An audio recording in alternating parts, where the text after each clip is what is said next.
Hi, welcome to 949 Comics with Chris and Kyle. I'm Kyle. And I'm Chris, and today we'll be talking about comics getting released January 31st, 2018. Today, I get to start off the show with Aftershock.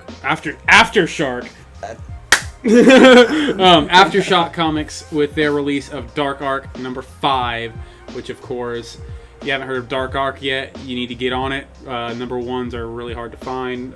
Second prints are easy to find. That's because all the first prints are gone. DC. Metal number 5 comes out. Woo! Metal.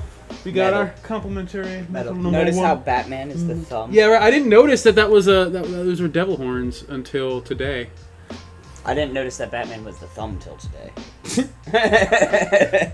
And then speaking of metal, we have a new number 1 coming out, just like Damage a couple weeks ago, and that is Silencer number 1. It's a first appearance of the Silencer. It's a key issue. It's not the first mentioning, though. We'll get to that. So, the storyline is called Code of Honor, Part 1. She's one of the DC Universe's deadliest assassins, and you've never heard of her. Until now. I'll tell you later. Super strong, highly trained, armed with devastating and stealthy metahuman abilities, the Silencer is virtually invincible, or at least she was. After decades as Leviathan's chief assassin, Honor Guest put in her time and managed to get out with her skin contact. Now she lives a normal life with a normal family in a normal house on a normal street. But the past has come back to haunt her in the form of her old employer and a deadly new mission, and Talia al Ghul won't take no for an answer. Speaking of Talia al Ghul, let's revert back to Dark Days the Casting, where there was actually a mentioning of the Silencer. This is the first mentioning of the Silencer that me and Chris just learned this today. So it's a small panel in Dark Days the Casting, and this is Talia talking to Batman as he has the flame sword. Talia says, "You have nothing to fear from the Silencer, Bruce, nor from me."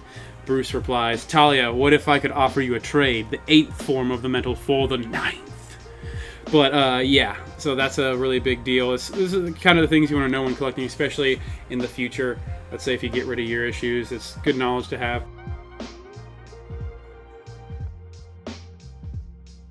Moving on from there, we have Motherlands number 1, which is coming out of Vertigo. In a crazed future where unhinged technologies and interconnected parallel Earths have given rise to a spectacular class of supercriminal, the most beloved celebrities aren't actors or rock stars, but the bounty hunters who traverse an exotic multiverse in search of impossible prey. But when the spotlight shunning, straight-laced tracer known as Tab finds herself in an ultra-violent race for her greatest prize yet, she's forced to work with her greatest enemy. The only person capable of IDing him, her own elderly, overbearing, and hypocritical mother, who was once the most fabulous and celebrated bounty hunter of them all. A sci-fi action comedy blacker than Dragon. Motherlands is the dimension-hopping, criminal-blasting story of 2 extraordinary women written by Cy Spurrier, Suicide Squad, and The Spire, with art by Rachel Stott, Star Trek Planet of the Apes, and Sex Criminals. Sex Criminals was a big deal, guys. For mature readers. As you can expect that of most Vertigo comics. Right. Not, for sure. Right. But that's it for the DC side of things. Moving into Marvel, we have Avengers number 678, of course, bouncing off of what I didn't spoil last episode, but or was it 2 episodes ago? I can't remember. 2 episodes ago. It was the first. There was a reappearance of Bruce Banner Hulk, OG Hulk, my man. And so this is a continuation of this. This is the part where Legacy starts mattering again. And not again, but I mean, like Marvel. Time. This is Marvel's new renaissance. They're making baby steps, but they are steps forward. And I'm for one excited. It's like it's not like we're not rooting for Marvel. It's just they were in a bad place, but they're getting back, and I'm really enjoying it. Especially with Old Man Hawkeye being how good it was. Moving on, we have Star Wars: The Last Jedi DJ number 1. This is a DJ from The Last Jedi is getting his own comic book, kind of self-explanatory. Moving into Valiant, we have Eternity number 4. Eternity was the reboot of the Valiant universe. Not reboot, but kind of, I guess you can call it. Continuation. Yeah. Etc. Right. Eternity is basically the center point between all the comics. And then Quantum and Woody number 2. Guys, Quantum and Woody is written so well. It's funny. It's thrilling. The art is fantastic. It's everything you need in a comic book in one. I'm hooked to the new Quantum and Woody. You cannot miss this series.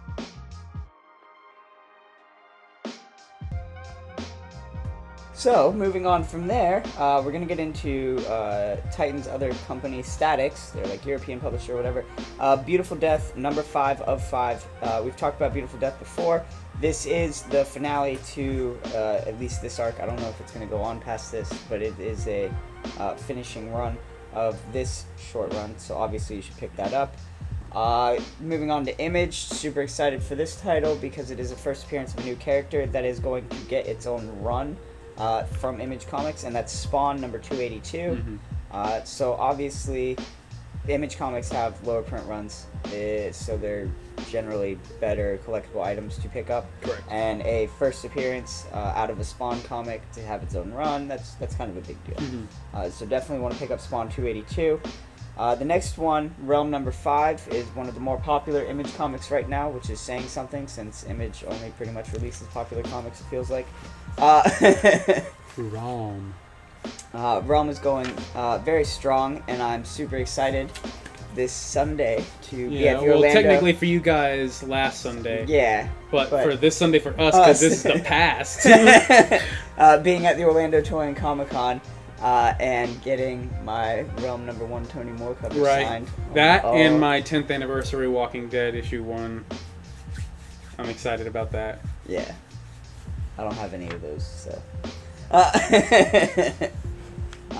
Moving on from there, personal favorite of mine, God Complex number 4. I've been keeping up with God Complex.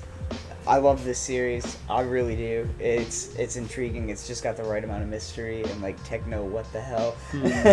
So it's really good. I totally recommend. It is a sci-fi series, so it's a little bit hit or miss.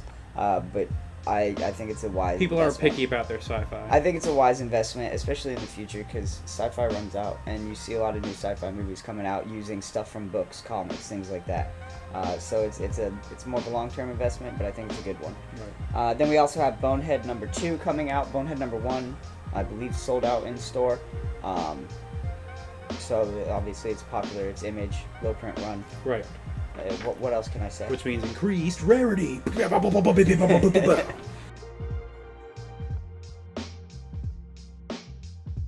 Speaking of bows. Do you mean the 9.9 no-brainer?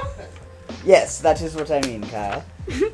So this week, the 9.9 no-brainer is kind of exciting for me, especially being a huge Mother Panic fan. JLA Doom Patrol Special Milk Wars Part 1. So this is exciting. This is a blending of the Young Animals universe with the regular DC universe.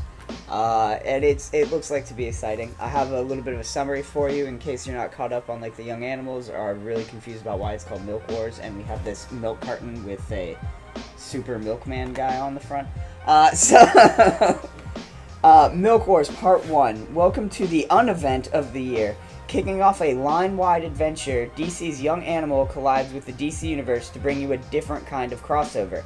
The Doom Patrol has discovered that an interdimensional corporation called Retcon, get it? Has been stealing stories, reconfiguring them, and repackaging them for new markets. Oh, dear me! Our gang of misfit heroes have felt the touch of this nefarious company, and it has already started to change them. Even scarier, though, is how deeply Retco has embedded itself into the current continuity, using the radioactive milk of psychic cows to quell the more dangerous impulses of the Justice League and turn them into heroes safe for the masses. And to kick this off, Retco has gone all the way to the top. Meet Milkman Man, heretofore unknown final son of Krypton, who was sent to our planet to save him from the destruction of his homeworld, only to be adopted by an evil dairy farmer and raised to love all things dairy.